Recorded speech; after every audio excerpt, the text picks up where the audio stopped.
Hello everyone and welcome back guys to, I think, episode 10 of Jamie183 and the unnamed Motorsport podcast. Jamie, can you believe we made it 10 episodes in? I don't think we were ever going to make it this far, do you? No, not at all. No, fair enough. That goes to show the hype for us this week. But yeah, this weekend, of course, is the French Grand Prix. Woo! I think we're all very, very hyped for that. We'll see how it goes. Actually, I say that. I predicted this was going to be an absolute banger of a French Grand Prix. So, when you tune in Sunday, 2 p.m. UK time, it is going to be a worldie of an event. But yeah, before that, though, obviously we had a break week this weekend. So, Jamie and I have decided, we're about a quarter of the way through the calendar now. We're going to go with our early 2022 driver predictions. Now, obviously, we've been sort of discussing it a little bit behind the scenes. We haven't told each other like our finalised list just yet, obviously, to sort of keep the suspense going for the video. But I think we're in a bit of an agreement. 2022 isn't probably going to see the biggest shake-up. I think 2023 is going to be the one we're all looking forward to. Would you agree? Yeah, a lot of the seats are confirmed already. Like, you see teams getting earlier and earlier every year. So there's only that can change though. Look at Perez last year. Yeah, there's only about 8 seats I think that aren't already confirmed. So most of it is going to be drivers under contract, so we can rush through them. Yeah. So obviously, let us know down in the comments below. Obviously, your thoughts and predictions as well. Ready for 2023? We might do another. 2022 even. Sorry, I should say. We might do another one down the line, sort of as we get towards the back end of the year. Obviously, when pretty much all the seats are confirmed for 2022, we might do a 2023 prediction as well. But yeah, of course, we'll be back next week as well for the French GP review. But Jamie, first team then. Who are you saying at Mercedes next year? I think this is probably one of the biggest talking points, really. Like, the way that obviously Hamilton's going to be one of them. I'm fairly certain of that, regardless what happens this season. But the other one with Bottas, it's like, that's the big talking point. Is it him or Russell? We saw it flare up quite a lot in Imola earlier in the season when they crashed. And then I think they've known that this move was going to happen since Sakir last year, when Russell was easily as good, if not better, than Bottas. So that is what I've gone for. I've gone for Hamilton and Russell, which would be a pretty good lineup, I think. And My guy. I have also gone Hamilton Russell. It's not Hamilton, it'll teach Russell a lot, sorry. I was going to say, yeah, if Russell comes in and starts teaching Hamilton, I mean, you'll probably learn some things from him. That's fair enough, like how Google Maps works. Never forget Lewis Hamilton discovering Google Earth as well. Oh, yeah. That was always iconic. But yeah, I think there's rumours going around. I think it was Sky Sports Italy were sort of the first ones to come out with it, weren't they? Saying that Hamilton-Russell could be confirmed at the British Grand Prix. That is a lineup I would love to see. It would be brilliant to see ready for next year. And I saw a couple of other interesting stats actually about it. Hamilton and Bottas now have pretty much, by the end of the year, will have pretty much done exactly the same amount of Grand Prix as Schumacher and Barrichello did at Ferrari. I think it's ran its course at this point. It always seems crazy because you sort of think that Schumacher-Barrichello era seemed to last forever. But Bottas and Hamilton pretty much have done the same now. Is kind of mad in my eyes anyway. Yeah, and Bottas only came in halfway through the hybrid era. So Mercedes dominance has been way longer than Ferrari dominance was. Exactly, yeah. It's kind of insane, isn't it, when you think about it as well? I mean, you look at other sort of long-standing sort of teammate relationships. Obviously, you've got the likes of, Webber-Vettel is always quite a long-standing one that obviously had some contention early on, nothing to the same sort of level as Ferrari did in terms of obviously very, very different driver combination. But yeah, it sort of makes you realise sort of that 2 to 3 years is quite common. Anything longer than that is really rare. 4 years is a super long time. I mean, it's going to be 5, isn't it, technically? So, yeah. Which is, kind of insane when you think about it as well there. But yeah, so we're both going Hamilton-Russell at Mercedes next year. Let's get into the second one then. Red Bull, who are you saying? I'm going to stick with how it is at the minute. Verstappen, Perez. Yeah. Obviously, Max has got a contract until his death. So he'll be there forever. Yeah. And Perez has been solid enough. Definitely the best of any of Verstappen's teammates since Ricciardo so far. So pretty sure he's done enough already to keep it. Obviously, he won in Baku last time out. His race pace has been really good. So if he can keep that up and actually work on his quali pace a bit, try and get a bit closer to the front, then he'll be good. And I'm pretty sure they'll retain him.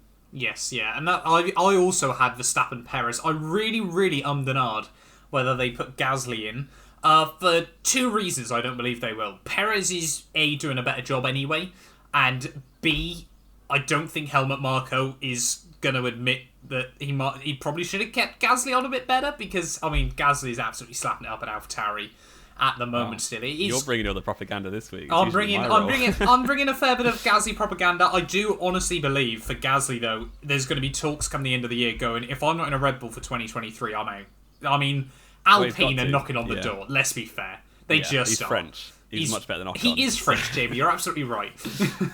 Yeah, but I think people spend time in Toro Rosso / AlphaTauri until you're like 25, 26, and then you leave. So it is a junior team at the end of the day. So he's got to get his way out eventually. And exactly. And it's sort of, I think it's arguably one of the first times we've sort of seen as well from AlphaTauri that a driver doesn't want to go to Red Bull. They seem to be doing better in the AlphaTauri. Yeah, definitely.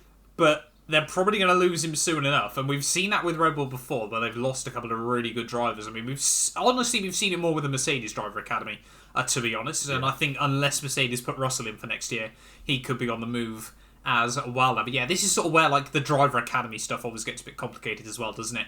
Of Gasly is such a talent, but whether he's got the same driving style as Verstappen completely dictates what Red Bull do with him. Yeah, I don't see them, like when I was making this list, even though I'm a Gasly fan, I had I was never close to putting Gasly back in Red Bull. I just don't see it happening. Yeah. Like, they're way too stubborn for that at Red Bull. So need to swallow a bit of pride down at Milton Keynes, I think. Yeah.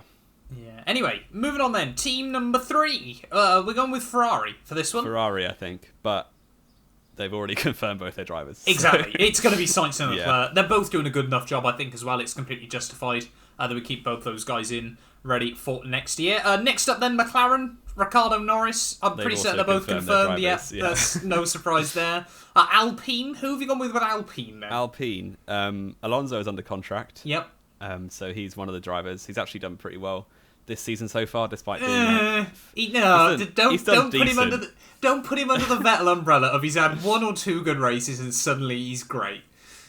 You just hate Alonso, that's the thing. No, I mean, fair play to him. Baku, he did well. Got lucky with the strategy, but did well, nonetheless. But apart from that, Monaco, he went out in Q1. He's been... Yeah. Apart from Portimao, where Alpine seemed really good sort of out of nowhere, he hasn't been that impressive in my eyes, and that's not even the fact I don't like him. Ocon's been quicker, generally. Ocon has been quicker, generally, which is fair enough to him. I actually can't remember where I put Ocon. And who you got with Alonso then, sorry? I need to fix his list. Have you messed up your list? Well, I'll talk over them whilst you quickly change your list around. I've gone with Alonso and Ocon. Like we said, obviously, Alonso even is under contract ready for next year. Ocon is doing better than him still at the moment. I think Alpine don't want to lose him, partly because he's French, partly because he still can show some pretty good talent a lot of the time as well. So I think, Ocon is probably in Alpine for the long term. I can see him, like we said, obviously being there with Gasly down the line as well, and that being quite a good little sort of French core unit, whatever you want to call it, with them as well there. Jamie, have you decided who Alonso is being teamed up with? I've absolutely stiffed Ocon in this list. But you've got rid of Ocon. Have you scrapped him from F1? We've gone Alonso, and surprisingly I've gone with Guan Yu Zhou. Oh my dearie me. He's winning the F2 championship. If he For gets how top 3, long? If he gets top 3 and gets super license points, he will be in that Renault next season. Will he really? The Alpine next season. They're going to look at Esteban Ocon, who did really well at Mana, really well at Racing Point, ex-Mercedes Junior, and they're going to go, no, we're going to pick a guy that can't do on-track overtakes. Wow. Am I wrong? I think they have an academy for a reason. Their academy is really good. Like, it's stacked in F2. Like, they have an academy so the F2 cars look good. That's about it. That's all the benefit I can see. Yeah, that's pretty much. They've got to actually use their academy at some point, and I believe that if Guan Yu Zhou can win the championship or get top 3, certainly if he wins it, he will be. I love the fact you're saying or get top 3 because you're so top 3 for the super license points. He is. He was like 40 points ahead at one point, and now it's like 6. Yeah, but because he got lucky in the first 2 weekends. Nah, he just likes proper racetracks. So when they're at Silverstone, he's going to smash it. He's going to win all 3 Grand Prix, is he? At least 2 of them. Yeah. At least two of them. Right, okay, fair enough. Moving on then. Team number 6, Aston Martin. Yeah. the most unpredictable team out there when Vettel's got a contract and Stroll's dad owns the team. Yeah. So that's all sorted. So that one's pretty set. Yeah. Fair enough. The last few though. AlphaTauri next up. AlphaTauri, I've gone same. Yeah. Tsunoda Gasly seems fairly certain. Like Tsunoda's picked it up. Arguably, has he picked it up? I don't know. You've done it again. You've picked up on the last Grand Prix and built up the hype. He was okay at Baku. He did well at Baku. Yeah. That's what I mean. He but apart from wasn't that, as good as Gasly. I think the car was a bit good, but yeah, but it's good down the top end, isn't it? Yeah, that's true. I think he'll improve over the season. Obviously, it's like his 6th race he's had. Yeah. Yeah. So, and he's still like he's a day older than me, so he's young. Middle-aged. So middle-aged, yeah. Actually, I can't say that. I'm older than you. Yeah, you're like 3 months older than me. Fair enough. So yeah. No, I think Tsunoda Gasly. I think it's Gasly. I mean, they could both only be there for sort of like another year. Well, like we said, Tsunoda hasn't really had sort of that major impact yet, and I'm sort of worried. Like Perez might move on. Like crash.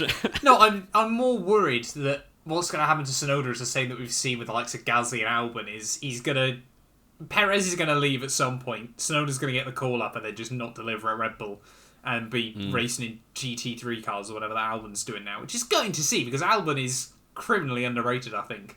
Albon's easily good enough for F1. Yeah. He's just not good enough to be Max Verstappen's teammate. No, exactly. Exactly. Yeah. It's so difficult, isn't it? I mean, again, when we get some break weeks, we'll have to talk about the Red Bull Driver Academy as well. That's another thing. There's no one really waiting in the wings at the minute in F2. So you've got a couple of... I think Lawson most of them, probably good. need another year in F2, don't they, really? Jay Anderuva's done all right. Liam Lawson's done quite well. Trying to think, who's the third? Yuri Vips. Yuri Vips as well. Who seems... He looks like good. the likely one. If Gasly went next year to Alpine or whoever, I'd say Yuri Vips so far looks like the one that would get the call up. Yeah, I think so as well. Yeah, that's fair enough then. So, next up then, Alfa Romeo. Who are we going with? I've actually... Big up Kimi Räikkönen. Is like 400th year in F1. He's going to stay. You've put Räikkönen in again. Yes. And the other one, I've gone for Callum Ilott, who's a tested reserve driver this year. Right. Giovinazzi's about 45, so yep, he's on his way out. You've gone Giovinazzi out, have you? Fair enough. I then, to change it up a little bit, have gone Giovinazzi and Schumacher. That's interesting. I could see Schumacher there. The problem is, which I've tried to explain to you before, but you're clearly too ignorant to take notice. No, I know exactly what you're trying to say, and I'm going to counter you in just a second. The Alfa Romeo team has one seat, one for them, Ferrari. One for Ferrari. Yes. So Giovinazzi is currently the Ferrari placeholder. Yes. And Raikkonen is the Sauber driver. And I completely understand what you're saying. However... So how are they going to end up with two? I mean, I suppose Giovinazzi could move to the Sauber seat because they like him. I do genuinely believe that's what's going to happen. I believe Giovinazzi is going to be given a year along... So Raikkonen's going to call it... It was... Right. I'm going to give you the whole timeline, Jamie. Raikkonen, he's going to sit down with Fred Vasseur towards the end of the year and go, look, if you want to stay on another year, that's fine. We're bringing Schumacher in, he's getting one of the seats. If you want to stay another year and teach him, go for it. If, on the other hand, you don't, we're going to put Giovinazzi in your seat next year and he can teach Mick everything he needs to know. Raikkonen's going to go, well, I battled his dad a lot on the track, and no, I'm calling it quits. Basically, exactly like I've just said. They're not going to give him as many ice creams as he wanted in his contract for next year. I think is going to be the big issue for Kimi. So yeah, that's how I see that going down.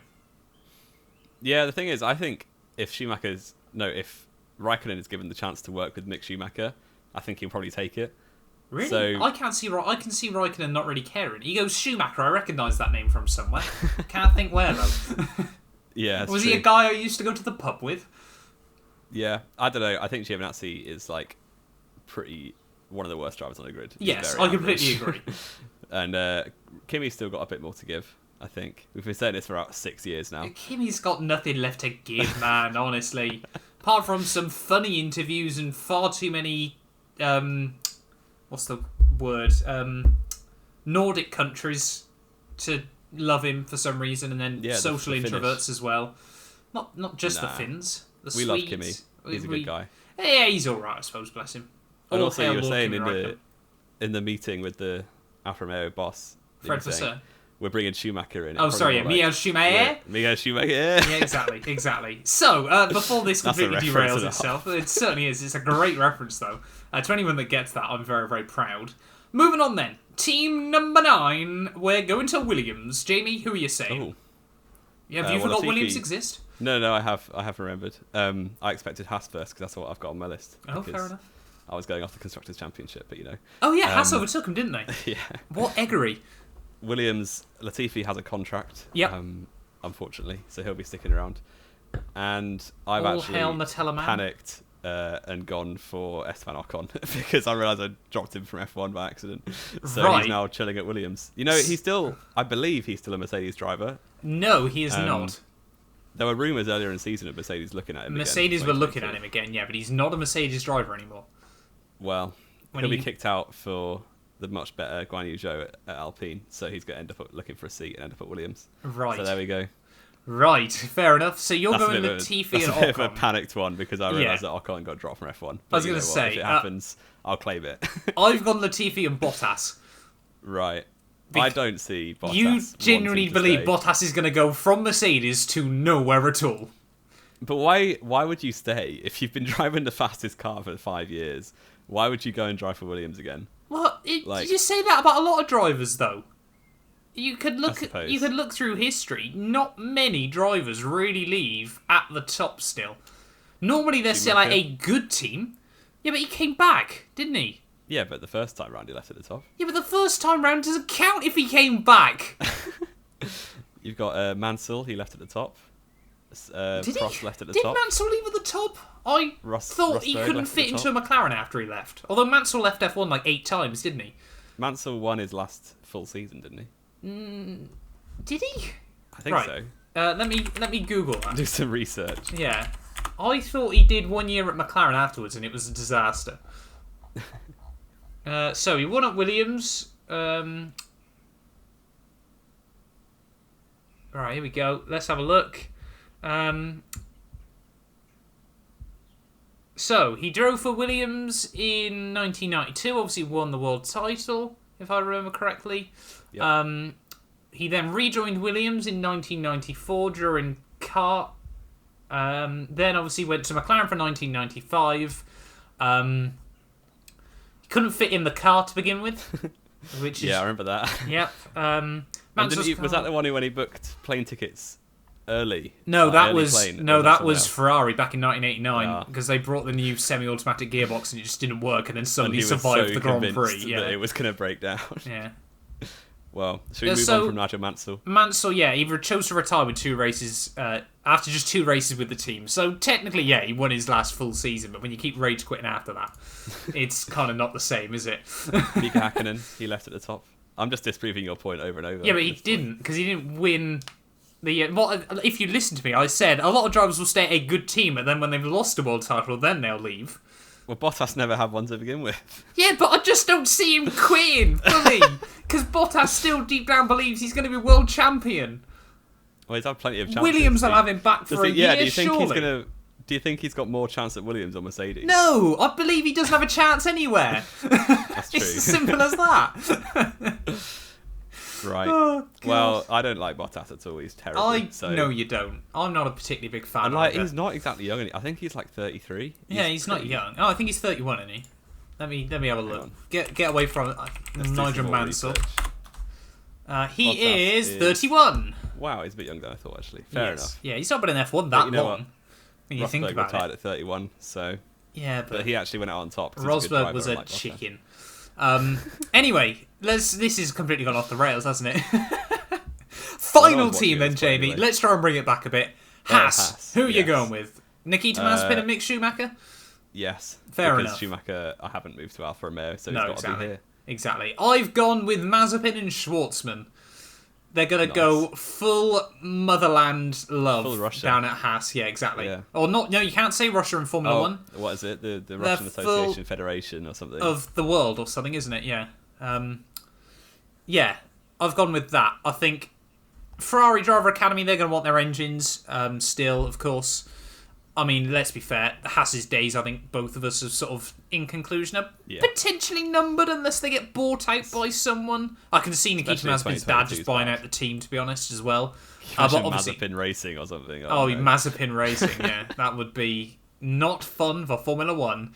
But yeah, no, so I've gone with Schwartzman and Mazepin there. I can see Mazepin's dad going, ooh, Russia, I like that. I have money there.